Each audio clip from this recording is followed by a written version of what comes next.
Good afternoon. Welcome to Inside Indiana Sports Now with Kent Sterling. It's Thursday, February 25th, 2021. We're brought to you, as always, by the great people at Today's Dentistry. Dr. Mike O'Neill, the best that there is at both the art and the science of dentistry.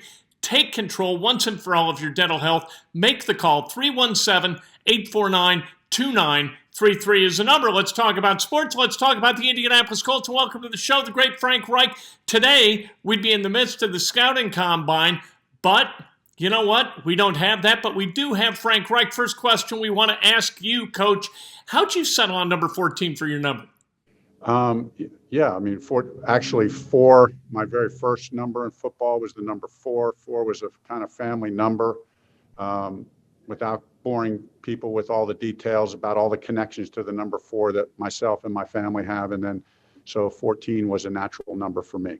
And that's the way it is with a lot of players. And any quarterback that would come in here, there's only certain numbers that are available. There's a couple of those quarterback numbers that are retired for good reason, and they're going to stay retired, obviously. And so, quarterbacks just come in and they look at the numbers available and embrace the opportunity to make a new number and to own it and to bring a new dimension to that number for their game. So that's usually the way it plays out. Were you surprised that Michael Pittman Jr. decided to keep number 11? I would have been shocked if, players don't like to give up numbers easy. And I thought Michael looks good. I think Michael looks good in that number, and he played good in that number. So I'm excited he's keeping that number. I know we can't talk specifically about a move that may or may not have happened and a quarterback who might be coming to the Colts, but how important is continuity at that position? It's interesting. In one respect, you always feel like, okay, we're going to play whatever cards we're dealt, whatever hand we're dealt, and we're going to play the cards well. So if we keep having to have a different starting quarterback every year, you do what you have to do. But obviously, the moves that we make in free agency are going to be designed to have a longer-term answer there. That's always been the goal, to have a longer-term answer at that position that you can build around and grow. Because as you grow as an offense, because the quarterback is so central in the offense going through him, being able to grow year by year is an important aspect of that. So that is certainly in our vision and plans for free agency at that position. How important is confidence in a quarterback, and can it, once it's gone a little bit, how can it be built back? One of the ways to build confidence back is you go back to the basics.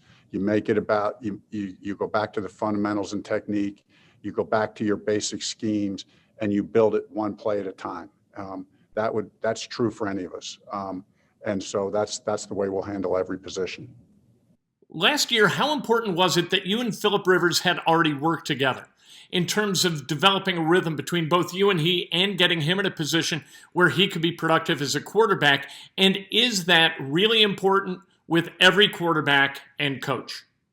It just helped accelerate the learning process of the offense, of, the relationship that has to be built, right? Because we've said this a lot of times. There's a personal aspect to the coaching a player. It's not just, this isn't just in a vacuum. There's a personal element to it. So anytime there's a personal connection with a player and there's a familiarity, with the offense and the terminology and what you're trying to accomplish and the vision for what you're trying to do, it can help accelerate it. I think Phillip showed that very clearly. For him to be able to come in and play the way he did and to lead the offense and the team the way he did, I think it helped a ton. How do you evaluate quarterback play? And you talk to a bunch of people about quarterbacks. How many external sources do you kind of gather information from? And how important is that to you? I sometimes make reference to it's like a puzzle that you're getting a vision of who this player is. And so it's like a puzzle you put together and there's multiple pieces. And so when you're doing an evaluation, I obviously have a lot of confidence in my own evaluation and I'm going to work really hard at it. And so I'm putting all those pieces together. But I also like talking to other people and talk to Peyton Manning. I talk to other ex-quarterbacks. Chris and I have a zillion conversations about it. I'll talk to our offensive staff. And through all those other conversations, it's like you synthesize all that other information to maybe put in two or three last pieces to that puzzle.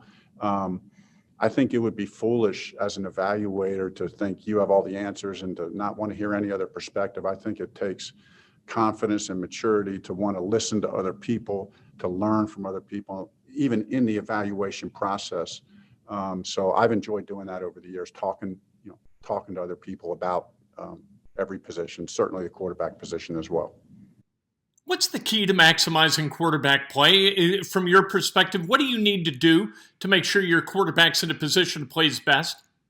Pardon the analogy, when you get a horse that can go the distance and that can do something special, part of the key to coaching is don't pull the reins back on them too much.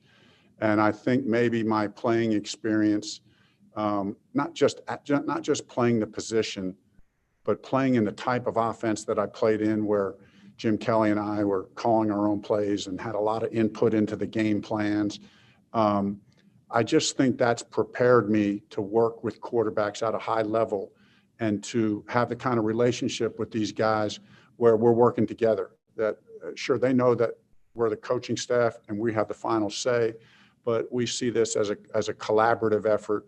And when you get these special elite quarterbacks,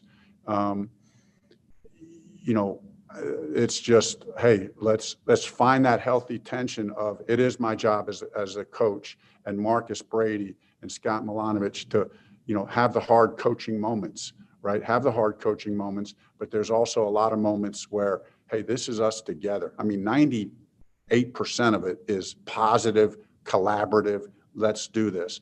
2% of it is don't ever do that again. I mean, that's kind of how it works out. What do you think about the chances TY Hilton comes back? I would just echo what Mr. Irsay said and what Chris said, I think, said in an interview or two. But I think we're all hoping that and optimistic and that there's a way that TY can end his career as a Colt. He's a special player. He means a lot to us as an organization. But we all understand there's a business side of it to it that has to be right. It has to be right for TY. It has to be right for the Colts. I'm just hopeful that can play out. TY's been a great player here. He's a leader on this team, and hope the business side of that can get worked out to where he can end his career as a Colt. You had a couple of guys opt out last year, including Marvell Tell. What is that status, and will Marvell Tell be back? Yeah, those are all discussions on all the opt-out guys that, Chris is kind of overseeing that whole project. So that'll all play itself out. How do you evaluate Quenton Nelson as a potential solution for the vacancy at left tackle? And have you and Quenton had a conversation about that? I think, there's been lots of discussion between Chris and I. I think the discussion with Quenton is, you guys would expect this. Quenton wants to do whatever is best for the team. He's willing to do whatever is best for the team. And what I appreciate about Quenton is that he trusts that Chris and I will, along with the staff, with the coaching staff, will make what we believe is the best decision. And so we want to get the best 5 guys on the field at the best positions for them. It doesn't mean, and they can grow into those positions. So we're still keeping all options open at this point. Obviously, we got the draft and free agency coming up.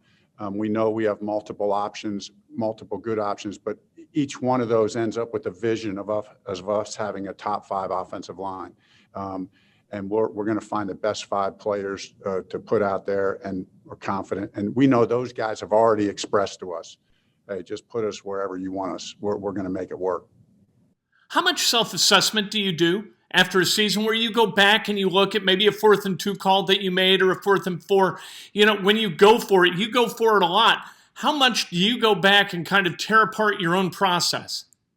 Yeah, a lot. I mean, go back and look at every game, look at the calls, evaluate 4th down calls, evaluate critical situations, situational football, and look at it with a critical eye. What did I like about the decision? What didn't I like? I sit down and I talk with George Lee and John Parker, analytics guys. I sit down and talk with, the offensive staff where it's relevant about certain situations. Hey, let's play this out again. Always looking with a critical eye and how I can get better. How does not having a combine affect you and the Colts? And one more question, have there been any kind of surprise injuries or surgeries that we didn't know about when we spoke to you last? Same as last year a little bit in that, you got, this is where I feel like, of course I feel this way. We got a competitive advantage because we got Chris Ballard and his staff. So they're gonna exhaust every means possible to evaluate in every way possible. So it's the same for everybody. So it's harder, there's no doubt, but you got to be creative and you got to work hard at it. And I know we'll do that.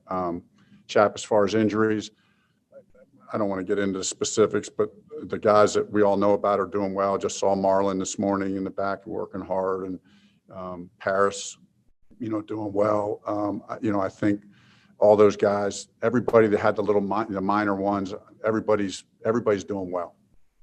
That's Frank Reich, head coach of the Indianapolis Colts, who spoke to the media a little bit earlier today.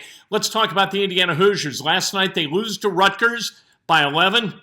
It wasn't that close. Despite the fact that they were ahead by 15 early in the game, they were ahead 23-8, and then all of a sudden Rutgers' a switch flipped, and bada bing, bada boom, the Hoosiers are down by 20. That is a 35-point difference in scoring over just about the middle half of the game. 22 minutes of this game, Indiana got outscored 57-22.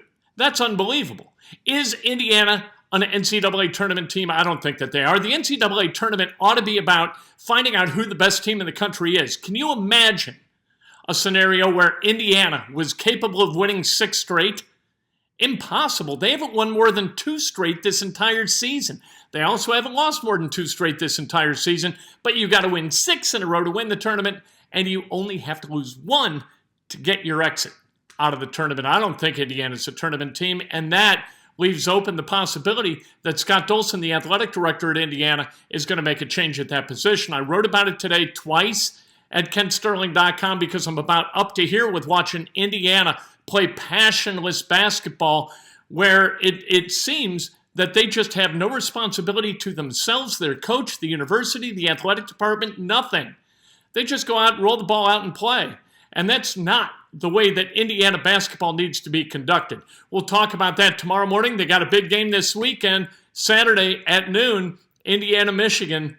I guess it's all right there for you. If you want to gain some revenge and put yourself back in the NCAA tournament conversation, you got a shot against number 3 Michigan at Simon Scott Assembly Hall. We'll see what happens. We'll talk about it tomorrow morning. Cannot wait. 6 o'clock straight up on Facebook Live, and then immediately thereafter on Periscope and Twitter. Follow, subscribe, like, do all that crap. We'll talk to you tomorrow.